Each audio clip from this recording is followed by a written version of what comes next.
Assalamualaikum warahmatullahi wabarakatuh. Kepada para pentadbir, hari ini saya nak tunjukkan cara untuk pentadbir mengelola classroom.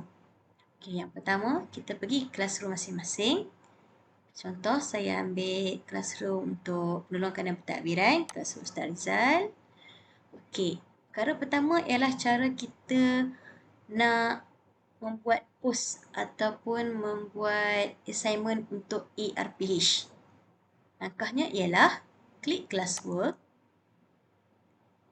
kemudian klik create, dan kita akan gunakan use post sebab kita punya arahan apa semua sama je daripada awal sampai akhir. Use post, kemudian kita pilihlah dulu post yang terakhir saya buat adalah minggu ke-12. Klik use post. Okey, kemudian kita akan tukar post ni akan jadi post minggu ke-13. Tukar tarikh, sini akan jadi 5 April sampai 9 April. Okey, di sini dia ada assign kan? Okey, sebaik-baiknya tak payah assign siap-siap semua 10 minggu. Sebaik-baiknya masuk minggu assign, masuk minggu assign, sama ada nak assign hari Ahad siap-siap ataupun hari Khamis. Sebab apa? Untuk mengelakkan kekeliruan kepada para guru. Dah berlaku guru-guru sepatutnya assign minggu kedua, terjadi assign minggu ketiga. Jadi apa kita nak buat di sini? Kita klik arrow ni dan kita klik save draft. Okey, dia akan jadi draft. Sini jadi draft. Bila draft, gambar note ni kelabu cahaya macam ni. Kalau kita dah post, dia akan jadi kelabu gelap. Okey, itu yang pertama.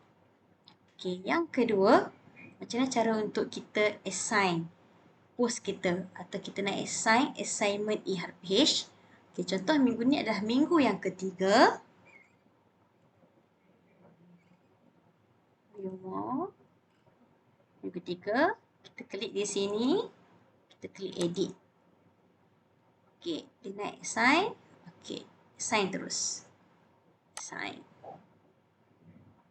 Done. Dia akan naik di atas, minggu ke-3 dah post. Okey, itu adalah cara nak assign. Sekarang macam mana cara kita nak melihat ERPH guru-guru? Okey, contoh untuk minggu kedua, kita pergi dekat minggu kedua, kemudian kita klik saja turn in. Okey, sekarang kita dah nampak ada daripada 8 orang guru, 7 dah turn in, seorang masih belum turn in. Maksudnya dia dah buka assignment tu. Kita punya post tapi dia masih belum hantar. Okey. Kita klik balik turn in. Jadi cara kita nak review setiap ERPH guru-guru ialah kita klik di sini ataupun kita buka di sini pun boleh. Mana-mana yang cikgu-cikgu rasa selesa. Okey, contoh klik di sini. Kemudian kita akan klik Google Sheet Ustaz Abu.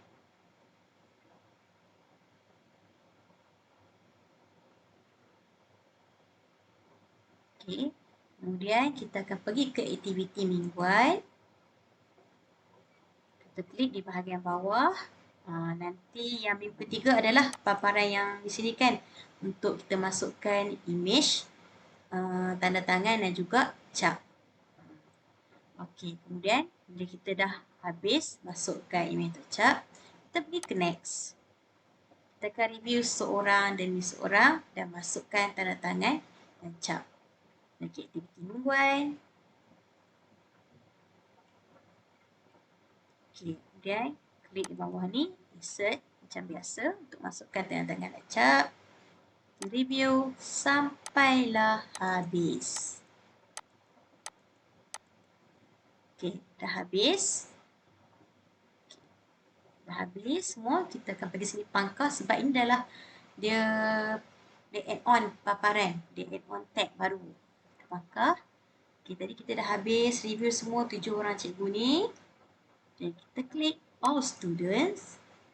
Kita sekali buat je, kecuali seorang tak payah klik, unklik dia, untick, silap.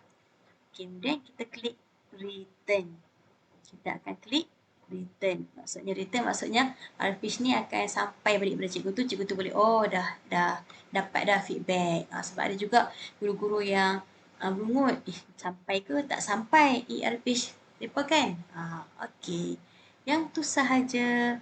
Terima kasih. Harap bermanfaat. Kalau ada apa-apa, boleh roja-roja.